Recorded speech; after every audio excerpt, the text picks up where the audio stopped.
Good evening, everybody. Thanks for staying up late with us. Of course, our final overtime as far as basketball is concerned.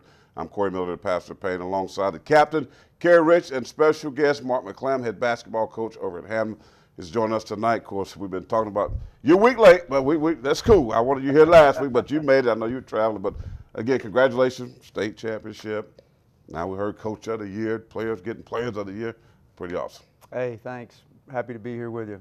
You can be Coach of the Year when you have talent, so talent helps. So Makes it easy, great right? players. Yep, thanks a bunch. One thing we want to do during this show is go back, kind of a little flashback of some of the top plays that we found during the season, and of course, Hammond's going to be in these videos. So let's go to the video, shall we? Right now, we're going to start with Mama. There's that man again. You played him, Tevin Mack, pretty good player, right, Mark?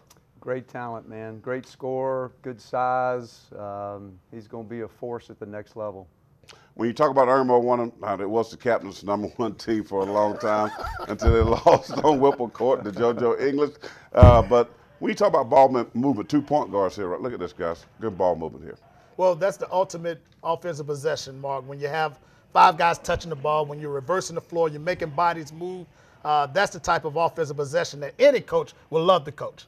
Well, you got to have a good coach to make players do that as well, and Tim does a great job with his team and play very unselfish basketball, and that's why he's won a lot of state championships. When you talk about shooting the long ball, watch this shot right here. It's like an NBA 3. Williamson from Airport. You know who that is, Captain?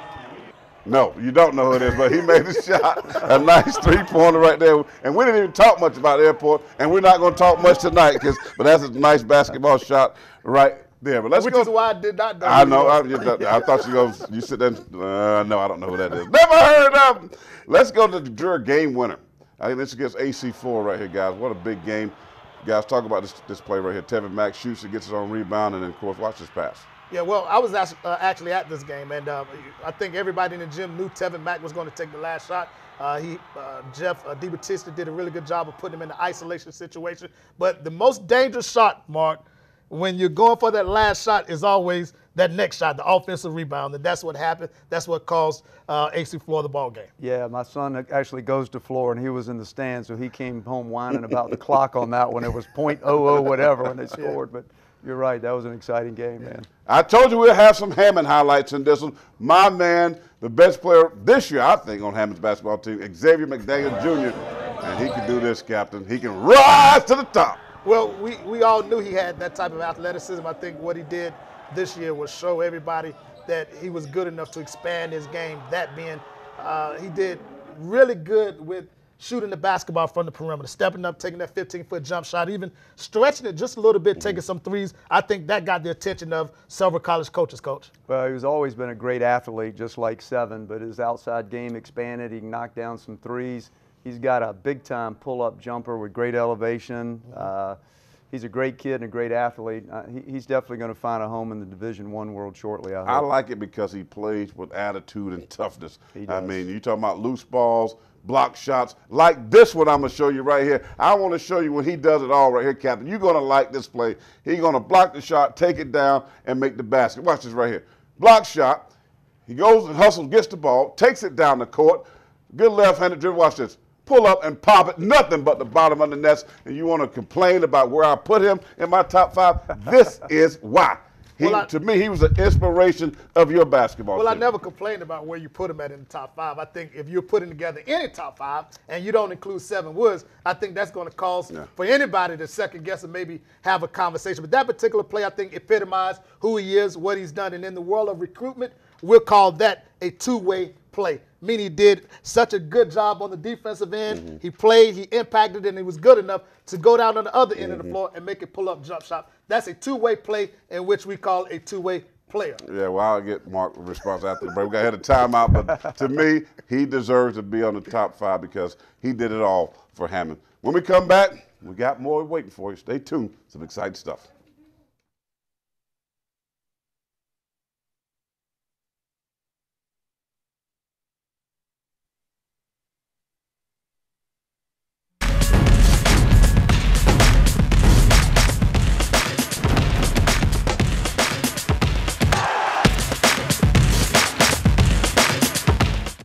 All right, welcome back to Overtime. Let's look at some of the exciting games that happened throughout this season. Corey Miller, the captain, and head basketball coach Mark McClam with you. I want to go to a big game. JoJo English won the state championship, but he had to go through Whipple Court. It's been a long time since your guy, Tim Whipple, lost a playoff basketball game at home, but JoJo goes in there and gets it done. A very surprising results for both coaches. Didn't think Irmo would lose on the Whipple Court, and certainly didn't think JoJo and the Sumter Gamecocks would be good enough to go to Irmo and get it done. But, you know, it happened. JoJo has done a terrific job with that Sumter basketball team. They play relentless. They play with a high motor, the entire group of kids, and it was enough to get it done over at Irmo. And honestly, I didn't think it would happen. I was as surprised as you were. I wasn't surprised. You weren't surprised. I like the Sumter Gamecocks. You were surprised. Well, Mark, it's your turn. Now, we talked about Skeezer and public school. You had a chance to play one of the best 3A teams. I want to go to the Chick-fil-A Classic. Mama, here comes that man again against Hammond. Coach, break it down. There you go. That's your guy, Seventh Woods. And you got players, Division I players. Talk about this game. That's a painful game to watch again. We were up 15-16 in the first half, and unfortunately Tevin Mack set Chick-fil-A scoring record at 43 points that game. Yeah. Just in a zone. We couldn't stop him in the second half, and what an exciting game. I think they hit a three-pointer in regulation to put it in overtime. We were down 5 with 19 seconds to go. We came back. Xavier hit a three-pointer in overtime to put it in a double overtime. So just a exciting game with two local teams. And by the way, we did beat them the next time around, so we split with them, by the way. But you know how TV works. We split with them. We showed to get our point across. There's a reason I wanted that game sitting right there while you was here with us. But nonetheless, there were some great basketball games, I mean, throughout the Midlands. And the reason why we did all these shows, football and basketball, and we're going to do baseball as well, because there's some great talent in the city. Yeah, and we talked about it before we came on air, just the fact that by having so many good players, good teams, it made it just a little bit easier, Mark, to do the show. It gave us something to talk about. Well, you guys have done a great job of debating which teams were the best or which players were the best. And to your point, if we didn't have multiple nationally ranked players in 8th, 9th grade, 10th grade, all the way up, wouldn't be much to debate. But we're kind of moving into a glory situation with players right now in the Midlands area, and it's exciting to see it back, and it's exciting to see this many teams with this many players playing at such a high level in these major tournaments, Christmas tournaments too, and doing well. No doubt about it. And speaking of great players, when we come back, we'll look at some of the great players, plays by the great players, I should say. That's coming up after the break.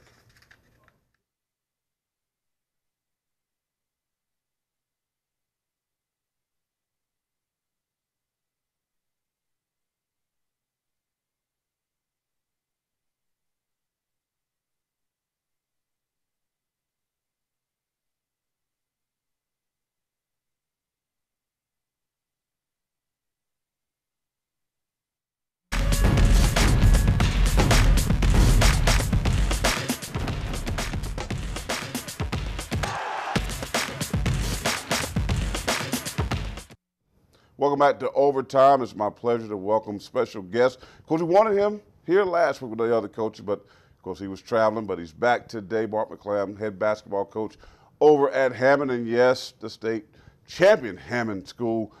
Got no captain. He's smiling. I know you're ready to get this. I'm glad you're here, Mark. Thanks for coming, man. You look sharp. You ready? You look like a TV personality.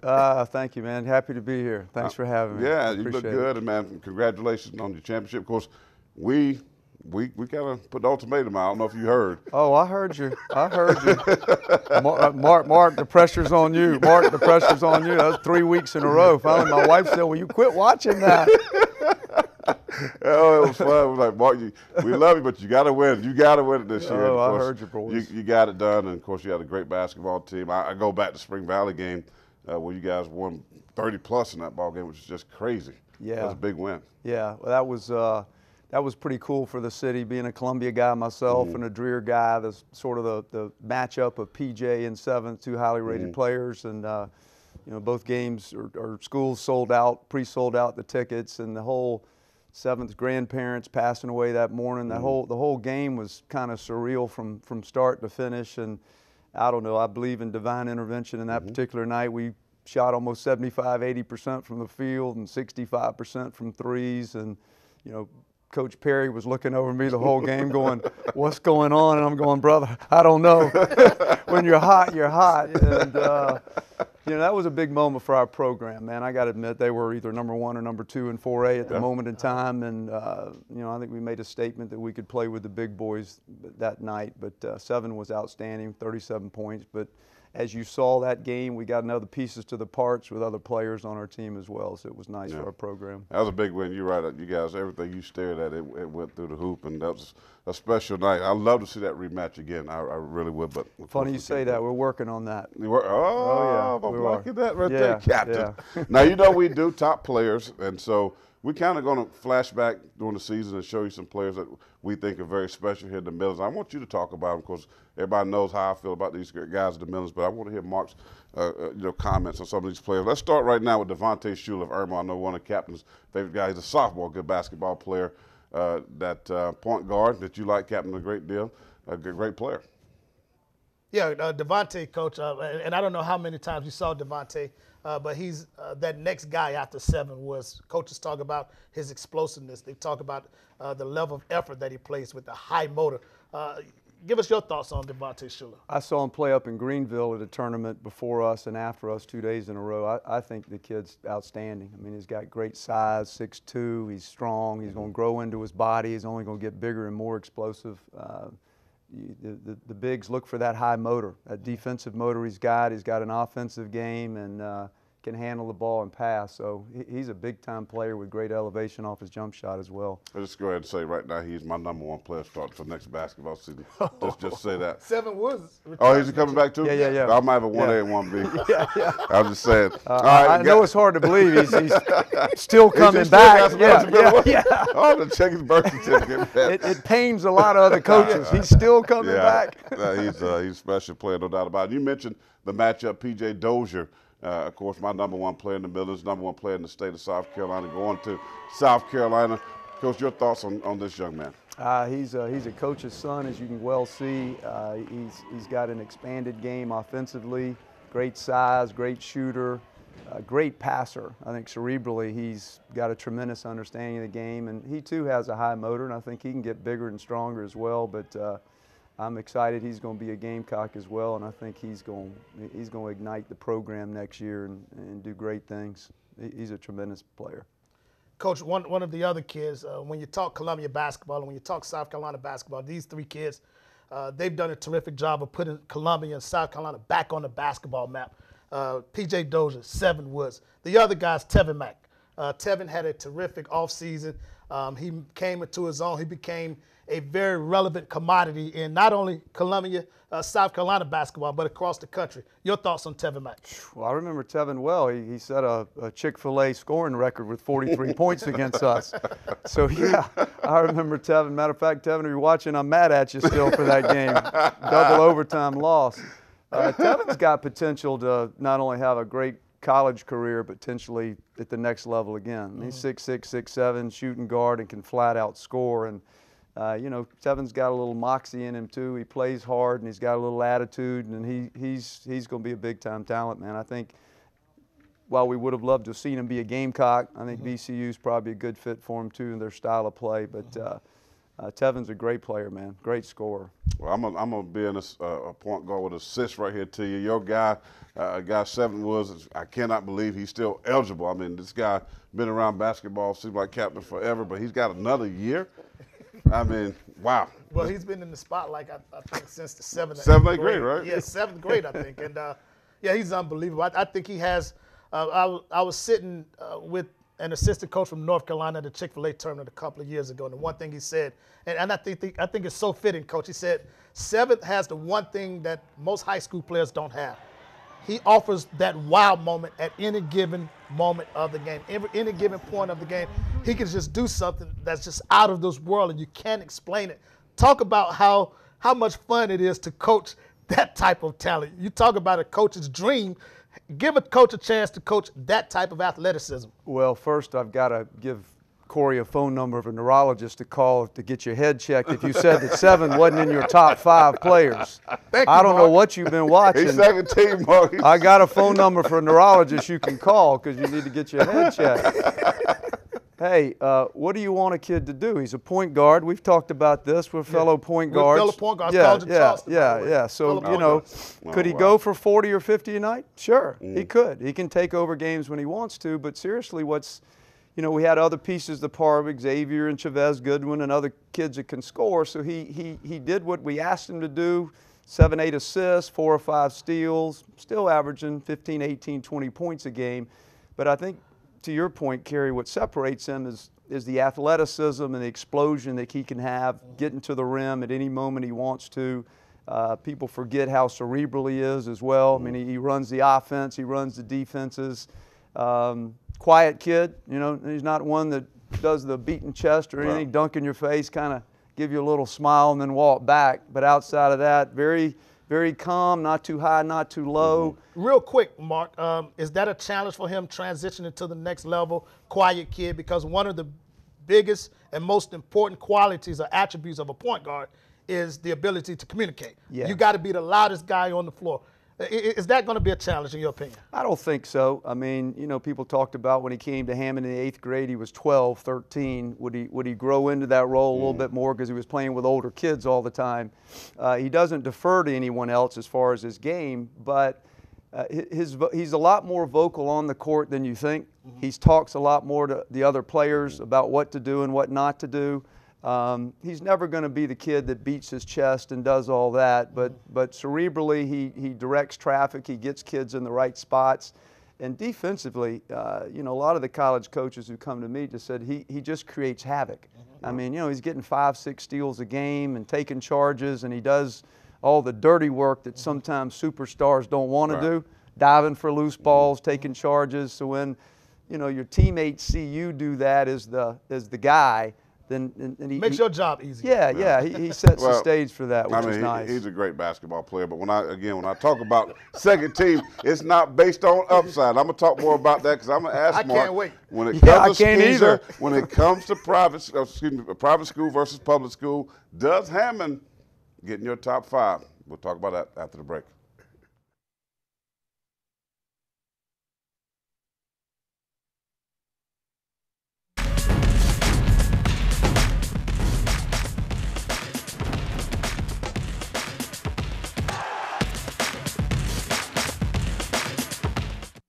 All right, welcome back to Overtime. And I tossed out the question on Twitter just on yesterday, actually, as far as Hammond is concerned. We've been debating this pretty much all high school basketball season long. Where does Hammond fit? Where would they fit against a private school, the Spring Valleys, the Dreers, the AC Floors, Lower Richland weekend, or night in and night out, I should say. Now, Mark McClam is right here. So let's argue the point, okay? I did my homework on my iPhone 6, okay? You lost 4 games this year, right? Correct. Ballard in Kentucky, and then you lost to Dreer, close game, right? Yep. Then you lost to Keenan in overtime, Chick-fil-A Classic. Is that right? Correct. And then your other loss was AC Floor. Hillcrest. Hillcrest, I'm sorry. You really did your homework. Well, Hillcrest. you really did. I'm proud of you. Well, yeah, and then, but they were close games. They were close All games. 3 in overtime, 1 in double overtime. And the Ballard was the only one that was kind of a little lopsided. Yeah. Now, my question is, Skeezer, Augusta Christian, Ben Lippin, Cardinal Newman, Pinewood, all these, Heathwood, were down. Heathwood normally decent, they scrappy, but they were not a good basketball team. We felt like you should have just, what you did, you took care of business, right? Can't argue that. But if you had to play Dreer, Lower Richland, these top schools every Tuesday, every Friday, are you still a top 5 team? That's the question we've been debating. I think you're really good. And you said this, your top 3 players probably could play or start on any of those teams. Yeah, but overall, where would you be Tuesdays and Fridays? And before you answer, Mark, my point is, I do think you're one of the elite teams, not only in Columbia, but I think you're one of the elite teams in the state of South Carolina. This is why. Because I think your 3 best players, Woods, Goodwin, and McDaniel, are good enough to match up against any team's best 3 players in the state. And I've seen just about all of them. Right. And that's why at the high school level, if you got 3 good guys on one team, it gives you a really good chance to be successful. Right. Well, first, unequivocally, we could win night in and night out, whether it's 3A, 2A, or 4A. There's no doubt. We got size. We're 6'9", 6'5", 6'5", 6'4", and a point guard called Seventh Woods. I've got pieces to the parts. Who was that? Never heard of him. I'm just kidding. And two other kids you might have heard of, Tommy Bruner, who's, I don't know, 19th in the country in his age group. He's a Division I. Another kid called Lucas Prickett, who's 6'4", ninth grader. He's Division I. So I got 5 Division I starters. And your number one pick, was AC Flora, correct? Most of the year was the number one team. The whole year till they lost. So Dreer split with AC Flora, I think, did they not? They did. So I split with Dreer. So AC Flora split with Dreer, the number one team. Hillcrest was the number 1 ranked team in the state, lost in the championship. I lost to Hillcrest in overtime, so that puts me in the top of the 1 or 2 teams in 4A. Keenan won the 2A state championship, I think, did they not? They did. And I went to overtime with Keenan. Right. So those teams are my only 3 losses. So I'm 3 overtime wins from 28, 29, and 0. Plus Spring Valley, who you had at number 1 and number 2. I beat by 27. The White Knolls, the others. So I don't know what, Corey, I don't know what else you want me to do. I think you just it's hard to argue your point because I thought you did a really good job of selling. No, he did a great job of selling. But I'm not buying yet, Mark, because the thing is, to me, it's like everybody can, you can win a game, lose a game. That Spring Valley game, if I said this, I don't know if you could beat Spring Valley 8 out of 10 games. I think I just think Spring Valley had more talent than anybody in the state. No, tell them exactly what you said. He said if you played Spring Valley 10 times, they will win 9 out of 10 times. And I said, no way. They were missing Jordan Bruner, and they were unconscious. There's no way. No way. How do you beat somebody by 27 points and say you're going to beat me 9 out of 10 times? There was divine intervention. The Lord was smiling down on him. I believe with divine intervention, but that was a dominant performance, Corey. It was a dominant That wasn't like we lost by 2 points. That was a dominant blowout. Period. It was. It was a great game. I enjoyed it. I enjoyed watching Seven and PJ both go at it. But again, I'm holding firm to my point. Coach of the Year in Skeezer right here, Mark McClam. Seven Woods, Mr. Basketball in Skeezer. And my man who made first team on my All-Middle team, X-Man Jr., was the Player of the Year. So somebody agrees with me. We got to get out of here. Mark, you come back anytime. I want to debate this more with you. Guys, have a great night.